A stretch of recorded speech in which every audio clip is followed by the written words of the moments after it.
El aire de Londres en los albores del siglo XX olía a carbón húmedo y a hierro caliente. Las calles aún se iluminaban con lámparas de gas, y al caer la tarde, la neblina abrazaba los edificios bajos como un velo espeso que ocultaba las formas. Dentro de un modesto taller, la luz de una lámpara de aceite acariciaba la madera gastada de una mesa de trabajo. Allí, un joven de ojos inquietos inclinaba el rostro sobre engranajes diminutos, piezas tan pequeñas que parecían tener vida propia. Sus dedos, firmes y pacientes, sostenían una lupa redonda que ampliaba un mundo secreto, ruedas dentadas que giraban como planetas de un universo mecánico. El silencio era interrumpido únicamente por el leve tic-tac de relojes inacabados, un murmullo metálico que llenaba el lugar como si fueran susurros de un porvenir aún invisible. El joven no tenía el porte de un aristócrata ni la fortuna de un comerciante, pero en su mirada brillaba algo más duradero, una convicción tranquila de que el tiempo podía domarse, que podía vestirse de precisión y belleza. Su espalda, recta a pesar del cansancio, parecía desafiar el frío de la ciudad. Sus manos no mostraban temblores, solo la calma de quien entiende que cada rueda, cada resorte y cada tornillo tienen un destino. En ese rincón estrecho, mientras la ciudad afuera rugía con carruajes y pasos rápidos, el tiempo estaba siendo reescrito. No con discursos ni con guerras, sino con acero pulido, con cristal transparente y con la paciencia de un relojero que veía en cada segundo una oportunidad de eternidad. Bienvenido a otro viaje en el tiempo, aquí en Historias para Dormir. Hoy te invito a cerrar los ojos, a dejar que tu respiración se acomode al ritmo lento de un tic-tac lejano. No hay prisa, no hay urgencia. Solo el fluir constante del tiempo que nos acompaña desde siempre, como un río que nunca se detiene. Juntos recorreremos la historia de una marca que nació pequeña y silenciosa, y que con los años se transformó en símbolo de lujo, de precisión y de permanencia, la historia de Rolex. Para comprender su origen debemos retroceder a una época distinta, cuando el mundo aún no conocía los rascacielos de cristal ni las pantallas luminosas. Era el año 1905, y Londres servía en la transición entre tradición e industria. Los relojes de bolsillo dominaban los salones, se llevaban en cadenas que colgaban de chalecos elegantes, símbolos de estatus tanto como de funcionalidad. El reloj de pulsera era visto casi con desdén, como un accesorio frágil, poco masculino, destinado quizás a las manos delicadas de las damas. Sin embargo, en ese escenario irrumpió un joven alemán de nombre Hans Wilsdorf, con un sueño tan claro como el cristal que cubría sus piezas, demostrar que un reloj pequeño, llevado en la muñeca, podía ser no solo elegante, sino también el más preciso compañero del tiempo.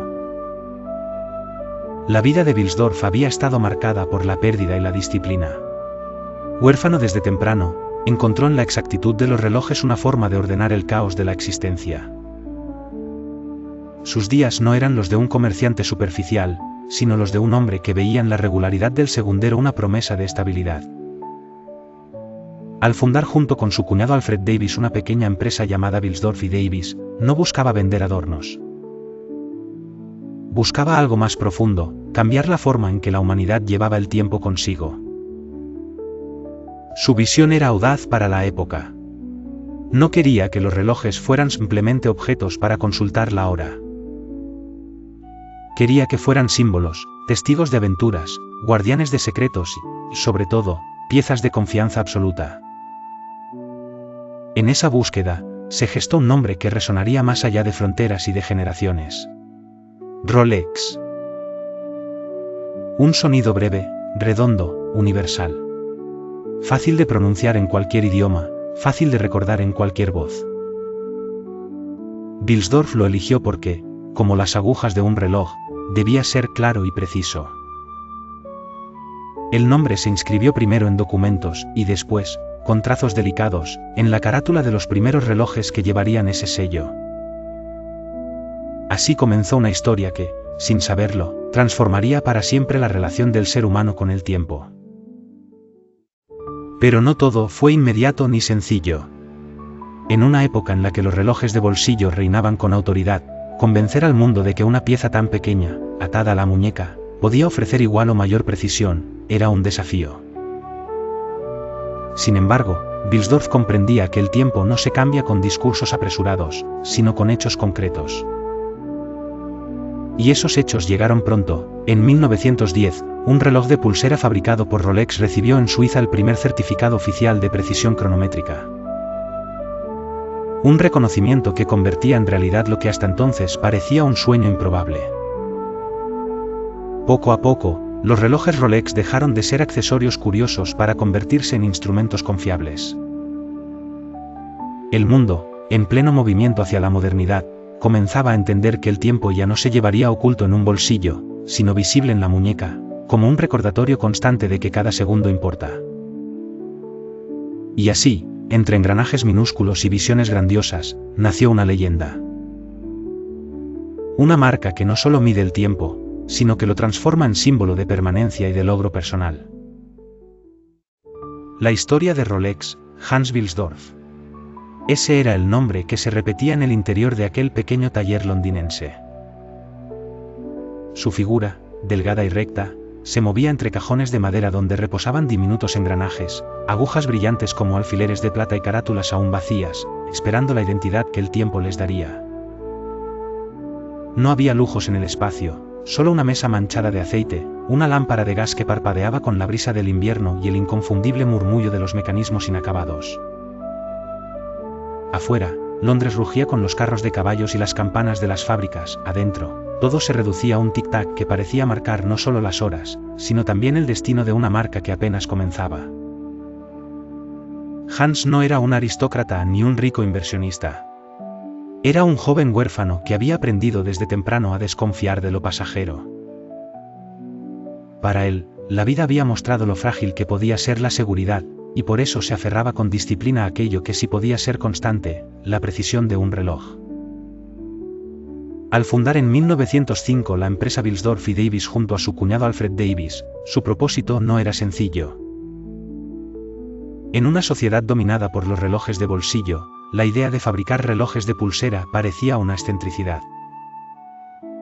Se consideraban frágiles, femeninos, poco prácticos para la vida de un hombre.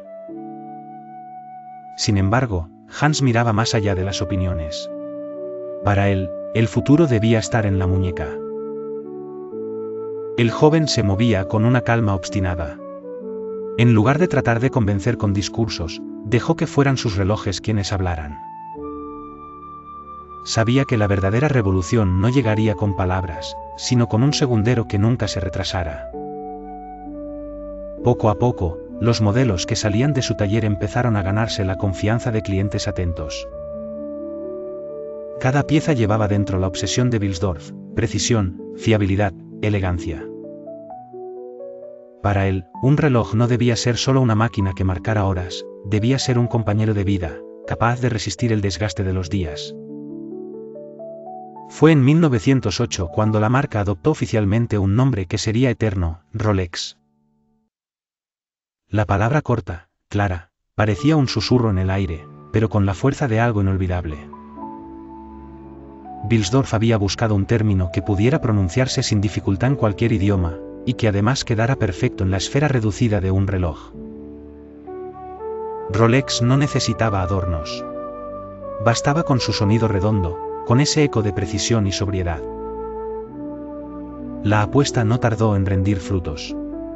En 1910, apenas 2 años después de registrar la marca, un reloj Rolex fabricado en Londres obtuvo en Suiza el primer certificado oficial de precisión cronométrica concedido a un reloj de pulsera. Ese documento era más que un papel, era la confirmación de que un objeto pequeño podía ser tan confiable como los relojes más grandes y prestigiosos de la época. Era el triunfo silencioso de una idea que muchos habían considerado absurda. Aún así, los desafíos continuaban. Londres era un lugar vibrante, pero también lleno de dificultades para quienes soñaban con alcanzar el mundo.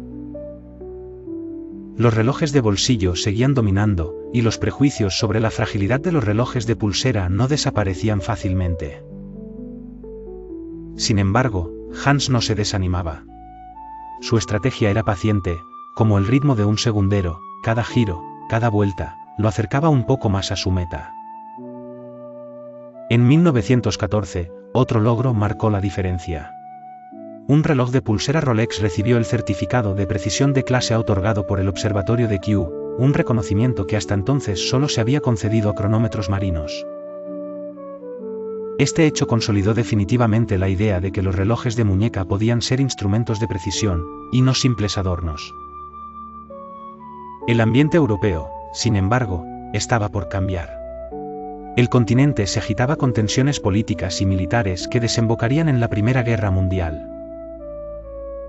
En medio de aquel escenario de incertidumbre, los relojes de pulsera comenzaron a ganar un terreno inesperado, el de los soldados. En el campo de batalla, consultar un reloj de bolsillo resultaba incómodo y arriesgado. Los relojes de muñeca, por el contrario, ofrecían rapidez y practicidad. De pronto, lo que parecía una moda pasajera se convirtió en una necesidad. Entre 1914 y 1918, mientras los cielos se llenaban de humo y el sonido de la artillería estremecía al continente, los relojes de pulsera dejaron de ser vistos como frágiles accesorios. Se transformaron en herramientas de supervivencia. Y aunque la guerra trajo destrucción y pérdida, también abrió un camino para que la visión de Hans Wilsdorf encontrara eco en miles de hombres que nunca habrían pensado en usar un reloj en la muñeca. En 1919, tras los estragos de la guerra, Wilsdorf tomó una decisión trascendental. Trasladó la sede de su compañía a Ginebra, Suiza. Allí, en la tierra donde la relojería era más que un oficio, donde era un arte y una tradición ancestral, Rolex tendría el espacio ideal para crecer. No fue un movimiento precipitado, sino la culminación lógica de una etapa. Londres le había dado los primeros pasos, Suiza le abriría las puertas a la posteridad. Así concluye el primer capítulo de esta historia. De un taller modesto, iluminado por lámparas de gas, emergió una visión que no se doblegó ante las dudas ni ante la guerra. Con paciencia y precisión, Hans Wilsdorf había sembrado las bases de una marca destinada a convertirse en leyenda. Aquel joven que había comenzado su camino en Londres con manos pacientes y sueños firmes, ahora caminaba entre los salones silenciosos de Ginebra. Las montañas suizas, cubiertas de nieve, se alzaban a lo lejos como guardianes de un oficio milenario, la relojería. Allí, el aire era más puro, y la precisión no era una meta, sino una tradición. La decisión de trasladar su empresa en 1919 no fue solo un movimiento práctico después de la guerra. Fue también un gesto simbólico. En Ginebra, Rolex no sería un recién llegado curioso. Sería parte de un linaje de maestros que desde hacía siglos habían dedicado sus vidas al tiempo. El cambio de ciudad trajo consigo un nuevo impulso. Wilsdorf comprendía que su marca no podía limitarse a fabricar relojes. Debía crear confianza, debía demostrar en cada pieza que un Rolex era algo más que una máquina precisa, era un aliado frente a los desafíos de la vida. Fue con esa convicción que en 1926 presentó al mundo una innovación que parecía salida de un sueño, el Oyster, el primer reloj de pulsera verdaderamente hermético. Su caja sellada, resistente al polvo y al agua, representaba un salto revolucionario. El nombre no fue casualidad. Como la ostra que protege la perla en su interior, aquel reloj prometía resguardar la precisión frente a los elementos más implacables. La sociedad recibió la noticia con sorpresa. Muchos dudaron, como siempre ocurre con lo nuevo. Pero Hans, paciente y visionario, entendía que una idea debe mostrarse con hechos. Y así, en 1927, encontró la prueba perfecta. Mercedes Gleice, una joven nadadora inglesa, se disponía a cruzar a nado el Canal de la Mancha, un reto de resistencia humana frente a las aguas heladas y traicioneras.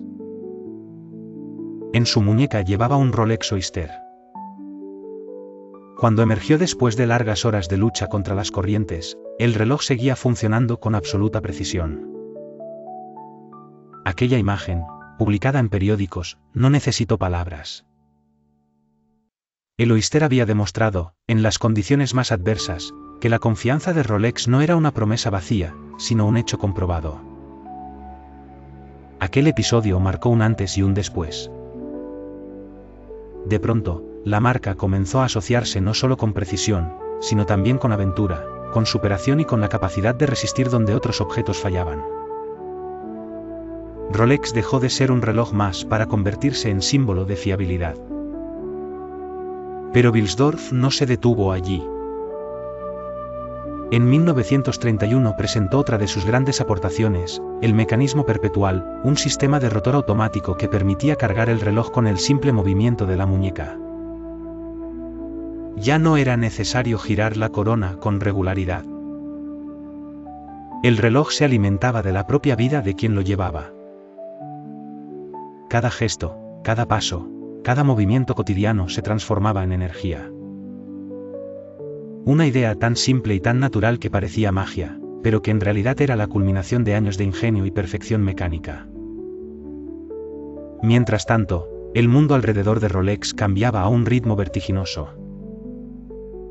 La década de 1920 había sido una explosión de modernidad, automóviles rugiendo en las avenidas, aviones cruzando el cielo, ciudades iluminadas por luces eléctricas. Aunque la edad había comenzado a dejar huellas en su rostro, su mirada conservaba la claridad de los días de juventud. Los años posteriores a la Segunda Guerra Mundial mostraban un mundo transformado, ciudades que se levantaban de entre ruinas, sociedades que buscaban estabilidad y progreso, y una humanidad que miraba al futuro con un ansia de descubrimiento sin precedentes. Era la era de la exploración, de los grandes retos, de los hombres que subían montañas imposibles y de los buzos que descendían a profundidades desconocidas. Y en todas esas hazañas, Rolex estaba allí, acompañando en silencio cada segundo. En 1953 apareció un modelo que marcaría la historia, el Submarine. Su diseño robusto y su capacidad para resistir las presiones del océano lo convirtieron en el aliado perfecto de los buzos. La esfera luminosa, los números claros y el bisel giratorio no eran adornos, eran herramientas diseñadas para sobrevivir bajo el agua. Era un reloj que no temía ensuciarse de sal ni sumergirse en la oscuridad del mar. Aquel mismo año, otra aventura lo llevó a las alturas. El alpinista Edmund Hillary y el Sherpa Tenzin Norgay conquistaron el Everest, y entre sus pertenencias, un Rolex demostró que ni el frío ni la falta de oxígeno podían desafiar su precisión. Desde las cumbres nevadas hasta las profundidades marinas, la marca probaba que sus relojes no eran piezas delicadas de salón, sino compañeros de los más valientes.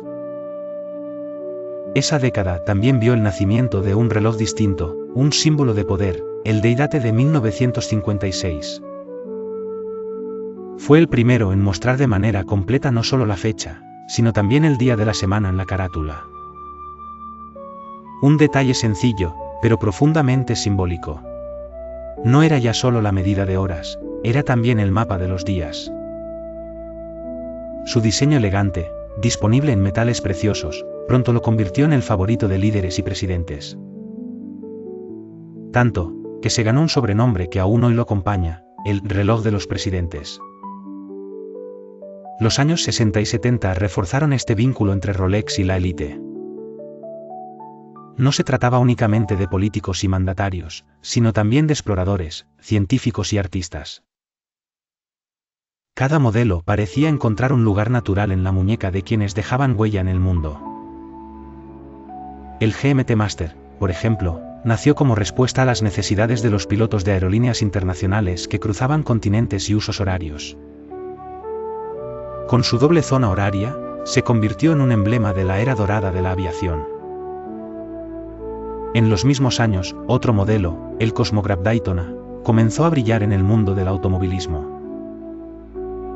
Diseñado para medir con precisión los tiempos en la pista, su nombre se ligó para siempre a las carreras.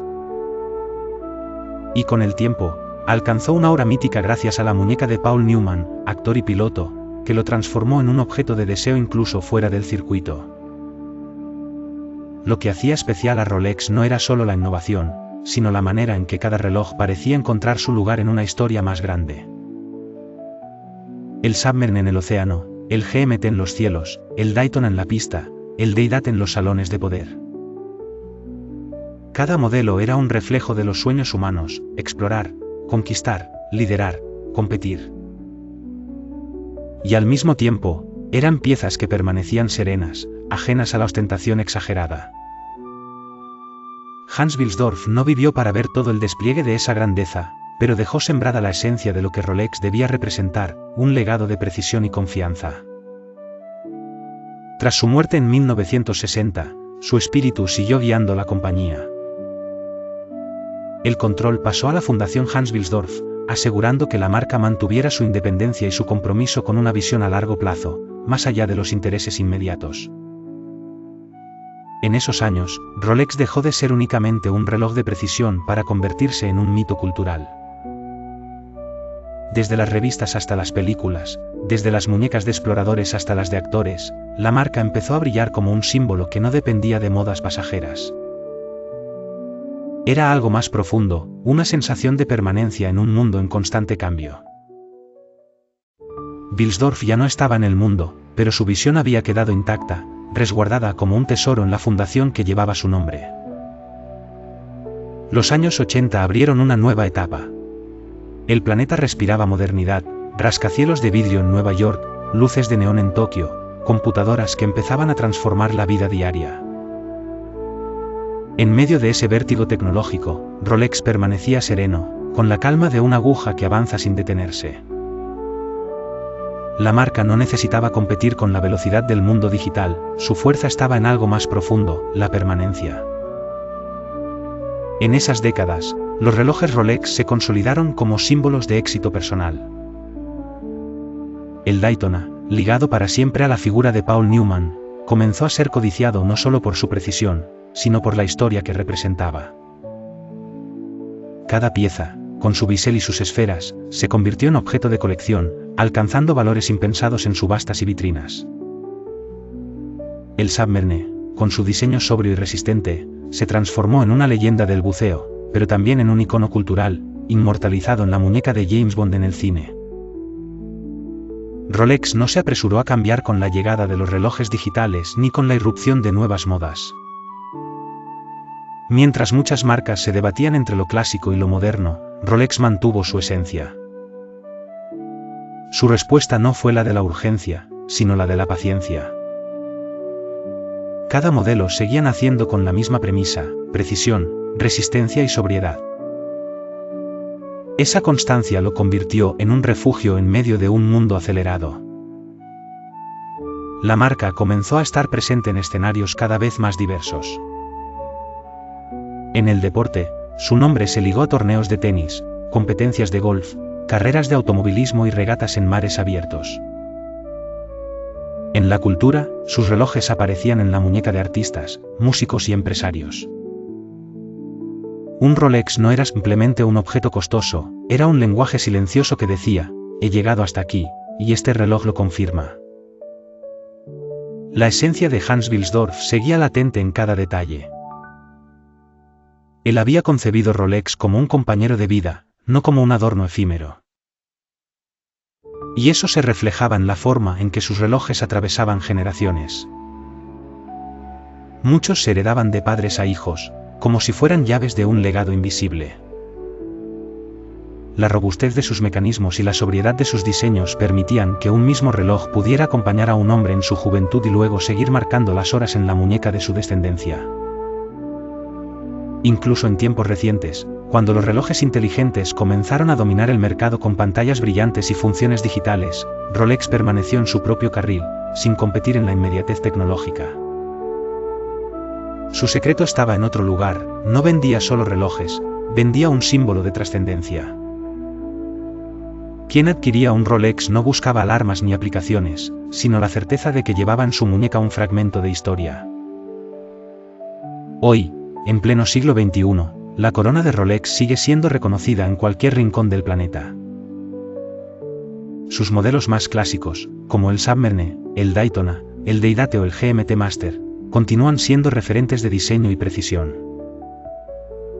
Cada pieza encierra no solo un mecanismo, sino también un relato, el del hombre que soñó con dar dignidad al reloj de pulsera, y el de millones de personas que lo han llevado como testigo de sus días. El nombre de Rolex aparece en las muñecas de figuras públicas, en fotografías de expediciones y en vitrinas de lujo, pero también en las historias íntimas de quienes lo heredan como un recuerdo familiar.